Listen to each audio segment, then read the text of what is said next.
On this episode of Pro Basketball, we are about to witness future greatness. Well, it's greatness starting from now, but in 2 years' time, we'll be talking about this on a whole different level. Yeah, welcome to Pro Basketball. My name is Slymorh. I'm joined by Teddy today, and we can have conversation about Victor Wembeanyama and Chet Holmgren.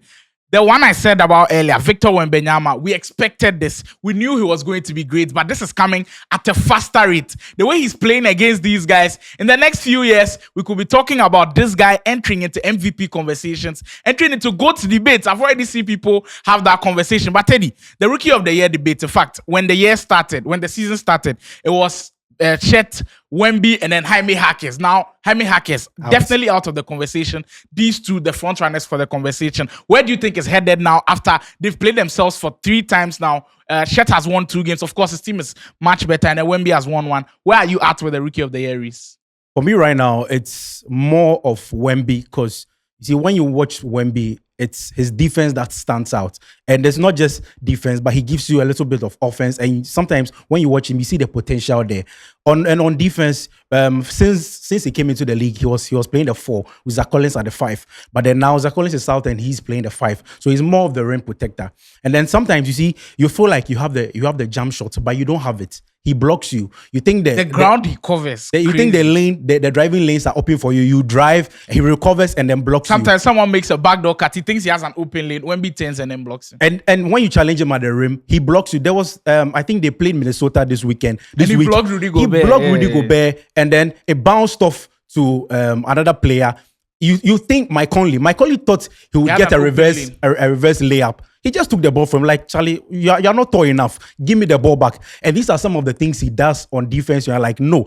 He in December he was leading blocks in the whole league. Now he's second for a rookie. Look, these are things that rookies don't have to be doing. And then even on offense, because he's playing the 5, now he's defended by 5s. So in the pick and rolls, when he's the pick setter, he sets it, he rolls and then takes the onboard defender with him, and then now the screener's defender is locked with the ball handler. So now it's a post-up mismatch. Most of the games, I think after the All-Star game or before the All-Star game, his post-ups bag has been big. Like he has been going to that bag every time. And I think his drives has also been good, but he needs to tighten his handles to make it more better. And then his off-ball movement. For his size, for his height, it doesn't make sense. I think there was a play where off ball, I think Giannis was defending him, and then he faked the cut. He acted like he was coming back for the ball, and then he made the backdoor cut, and then Giannis was nowhere to be found. Look at his size, look at his height, look at what he's doing. This is monumental. Like since I should say. So you think Shaq does not come close when it comes to this? You see, Chet comes close because Chet is also doing amazing things. You see, when you look at Chet, it's more of his offense that screams. On defense, he's averaging like 3 blocks per game. I think 2.7. Which is amazing. And when you compare the OKC defense, last season they were like top 15 defense. This season top 5. Year, Chet has even on offense, they were top 10 or top 15 offense. This season they are top 5 because of him, because he's there. And you see, he's like the number 3 guy on the team because and he's playing with an MVP candidate. So you should imagine him able to average 19 points with an MVP candidate on his team. The kind of touches he gets. You see, I think they were playing Nuggets. Off the bat, he gets a 3, he shoots. So now you are like, okay, you can shoot a 3. So now you have to come out and Now I think he got the ball up front in the half court. Now Jokic came up front. He faked the 3 and then he drove. Easy layup. So you're like, you shot the 3, you faked me and you drive. Now what else? Well, what else? He said the pick. He's that versatile to make you confused. There was the pick and roll. He set it and then it was easy for him. I think for Wembeanyama, the timeline for his greatness is what screams a lot of questions for the San Antonio Spurs. Having a talent like this, and because of his length, we've seen players with his length get injured pretty early. So we know that he can be great within the next few 2 years. So do you have to start trading a way to bring great guys to him to start producing now? Because you don't know how long this will last for his height. He can get injured at any time. And then you have to start thinking of the injuries. I said earlier, for people that around his height, they usually get injured, Chet and you got have to start thinking about them. And finally, for Wemby, I think the case for him is if he starts improving on those threes, because I think he's shooting around 27% from three. If that efficiency increases and he's able to space the floor like that, I think he's on a whole different level. The case for Wemby is for Chet is Wemby's averaging more numbers, 20 points,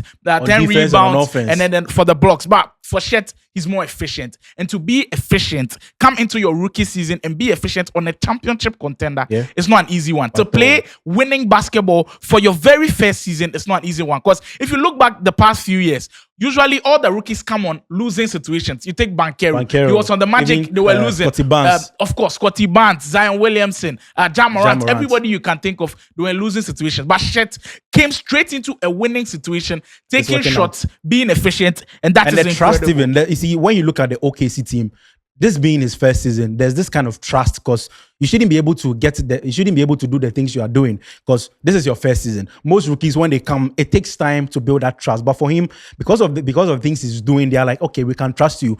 We can take off our two best players and then you can run the play. We know you can do it because we trust you enough.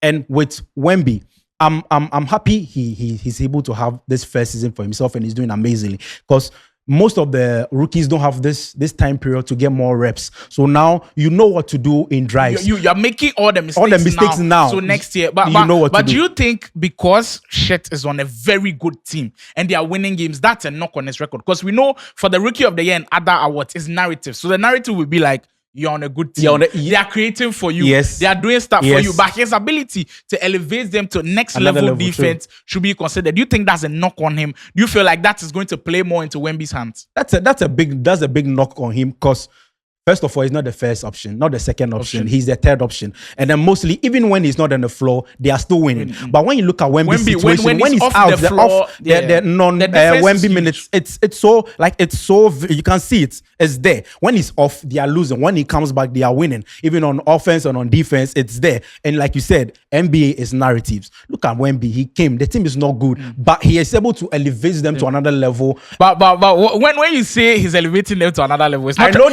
They are not winning. Yes, it's not. Yes, not translated to. But you see, there's help. He doesn't have help. This team is.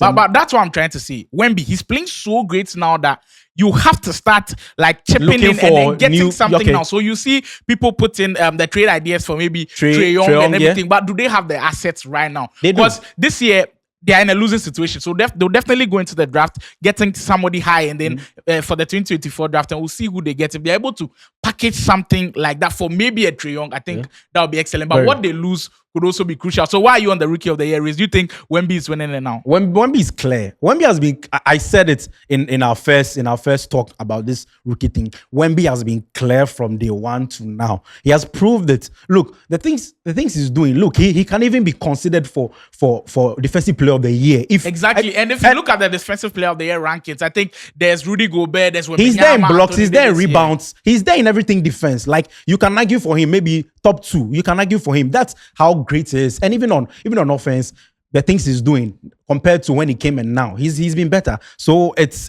a knock on Chet. Like he's on a good team. Don't blame us if we are riding too much with Wemby. He's just been that great. I'll end this with this final statistic. The only players to average 20 points, 10 rebounds, and 3 blocks per games as rookie before Wemby, there were 3 guys. I'm sure the graphic will come on your screen. And now there's Wembeanyama. If you notice that Wemby is averaging 20, 10, and 3 with just 29 minutes. The rest of them were averaging around 33 minutes. So in less time, he's doing that. That is why we are considering this guy as one of the greatest rookies ever. Because this could be one of the greatest rookie seasons ever. What do you think in the comment section? And I want to go at Jimmy Butler. Chet has made 117 drives in last month. That is more than Jimmy Butler. That's what I'll say. Hey, Celtics, he will come for you for the playoffs. But that's how we'll end this one. Who do you think is winning the Rookie of the Year race? I think the odds now favor Wemby a lot. But what do you think Chet can do to maybe change the narrative? Is there still a chance for him going into the final part of the season? That's it for today's episode. Teddy and I broke down how the Rookie of the Year race is looking. You can tell me in the comment section what you think Chet can do to maybe topple Wemby, but Wemby right now the clear favorite. Make sure you subscribe to the channel. What are you waiting for? Hit that subscribe button to get more of these videos. The Pro Basketball Boys will be back with more content on the channel.